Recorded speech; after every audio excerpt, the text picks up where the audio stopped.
There's a lot we could talk about with the Detroit Lions today, but today I decided to kind of step away from the now for just a moment and talk about what I could see happening and what I would love to see happen this year for the Detroit Lions.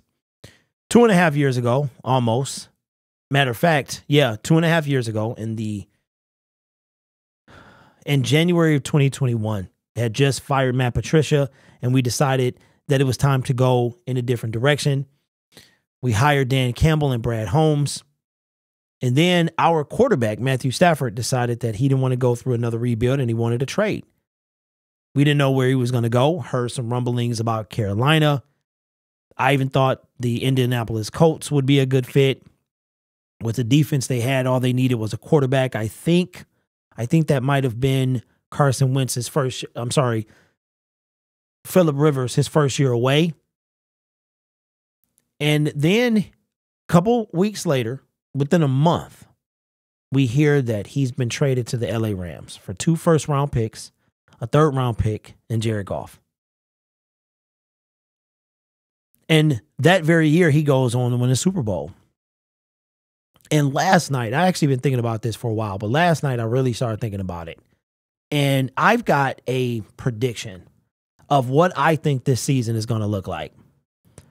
I think that it is very possible and very storybook-like for the Detroit Lions to win the division. As a matter of fact, I guarantee the Detroit Lions win the division. I am no one. I'm just very confident in this year. They are going to host a home playoff game. And you know who I could see them hosting?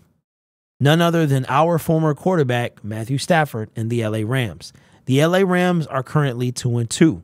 Stafford was injured last year. Their whole team was injured. Wind up picking 6 in the draft. We got that pick. Officially ended the Matthew Stafford Detroit Lions connection. For now, anyway. This year, Cooper Kupp missed the first 4 games after sustaining an injury in the preseason. And his 21-day window opened today. He can come back. They have 21 days, 3 weeks to see what they're going to do. There's no doubt in my mind he's going to come back. You've got Puka Nacua. You've got Ben Skoranek balling over there. Matthew Stafford is still Matthew Stafford. He's still slinging that thing at 35 years old. He's looking pretty good, too. And I think that the LA Rams have a good chance to make the playoffs as the 6th or 7th seed. For the Detroit Lions to play the 6th or 7th seed, they would have to be either seed 2 or 3. So 2 would play 7, 3 would play 6.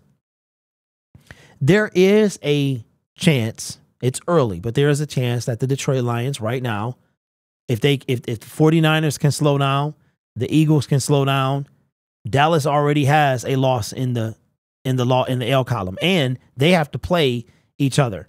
Eagles and Dallas. So one of those teams are going to get the division. The other one won't. That team is going to automatically drop to 5. You take 2 teams ahead of the Detroit Lions, both in the same division. The Seahawks are not going to overtake the 49ers, so they're not going to be any higher than 5. The Rams are not going to overtake the 49ers. Rams already lost to them once. They got to see them again. But they have beaten the Seahawks. So right now, they have a leg up on the Seahawks. Seahawks are 3-1. Rams are 2-2. It's going to be a dogfight. I see the Detroit Lions hosting Matthew Stafford in Ford Field's first playoff game ever. Coming off a division win. And you know what else I see? A victory. I see the Detroit Lions sending Matthew Stafford and the LA Rams back to LA. That's with Cooper Kupp. That's with Aaron Donald. That's with Puka Nacua. It's with the whole squad. It's with Sean McVay on the other side.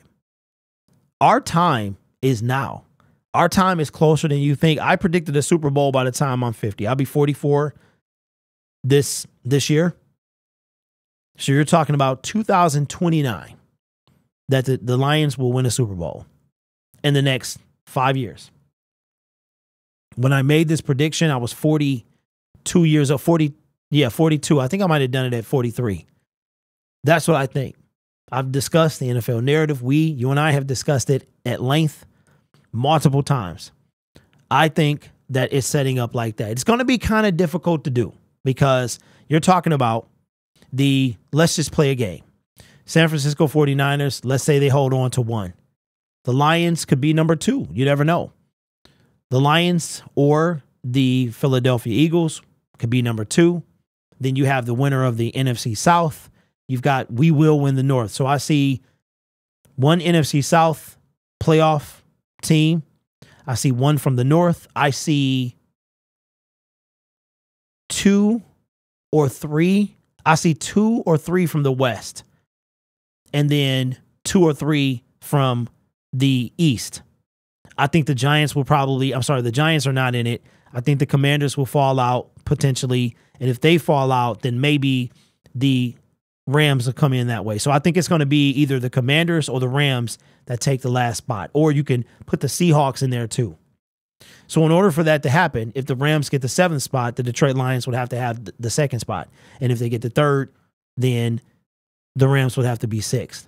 I see the Rams pulling this off. I mean, they gotta win their division games and stuff like that. I think that we're going to win the division. As a matter of fact, I know we're going to win. We are clicking right now. We've got to handle Carolina, a team we should beat. We should beat them. There's no reason we should lose this game. This would be a game that we should win, but we lose to a team we should beat. And we know every team has one of those on their schedule. But I think that the Detroit Lions win the division. They now hold a 1.5 lead. How important? Remember I told you guys that the last 2 games were must win. Had to beat Atlanta. Got over 500. You had to beat a division opponent. Got to 3-1. That one game, the winner of that game became a 1.5 up on the loser of that game. The Detroit Lions hold a 1 win. They're 1 win better. And they're also half a win due to the head-to-head so far. A 1.5, they're in front of their closest competition, which is the Green Bay Packers. We still have to see them again. We still have the Bears twice, the Vikings twice. The Vikings come literally 2 out of our last 3 games are against the Vikings. The Packers will be done on Thanksgiving. Our first time I think we play the Bears is the 19th. We plan to have a watch party that day at Uno's. So check out the description for the watch party happening the 22nd against the Baltimore Ravens. But I think that the Detroit Lions I think they're going to get to double-digit wins. We're talking between 11 and 13. And they have a realistic chance. And I know it sounds a little unheard of because we're not used to doing this, right? We're not used to having these conversations. But why can't our team, especially if Brad Holmes thinks we're that close and he makes a move at the trade deadline, why to take us over the edge, whether it's on offense or defense, why can't we have the team that goes from the 6th pick in the draft or the middle of the pack to all the way? I don't think it's unheard of. But if this team can get on the roll, they can end up at the 7th seed. I mean, right at this moment, the 1st seed is in our grasp. It really is. I mean, San Francisco's a machine. The Eagles look sloppy, but they keep winning. You never know what could happen after a quarter of we're just a quarter in. So we got a long way to go. We'll be able to tell it better 4 weeks from now. But I see the Detroit Lions winning the division. That's guaranteed. They host a playoff game. All right. All of this is barring injury, but I think Teddy Bridgewater could come in and win us some games if something happens to Jared Goff that's not season ending. And we have Hendon Hooker as well if we had to put him in. But we could take over the number 1 spot. I mean, all that stuff is in our reach. But San Francisco is a machine. Like I said, Philly is sloppy but winning. And then who do you have after that? You've got the Dallas Cowboys, who you don't know. Here we go. You don't know who they're going to be. And then you have us. Right? We are 4th right now. We could take this thing, but I see that matchup. I see the Detroit Lions being the 2nd or 3rd because the winner of the AFC South will be the 4th seed. That's just, they're going to have the worst record, just like they had last year. And they're probably going to get bounced in the 1st round. But I see us hosting the LA Rams in Matthew Stafford's return to Ford Field for the first time since he got traded. But let me know your thoughts in the comments below. It's a lot of different ways I could have went today. maybe you'll get a couple of those videos later, but this is something I just wanted to talk about. You guys are awesome. Take care of yourself and each other. And as always, go Lions.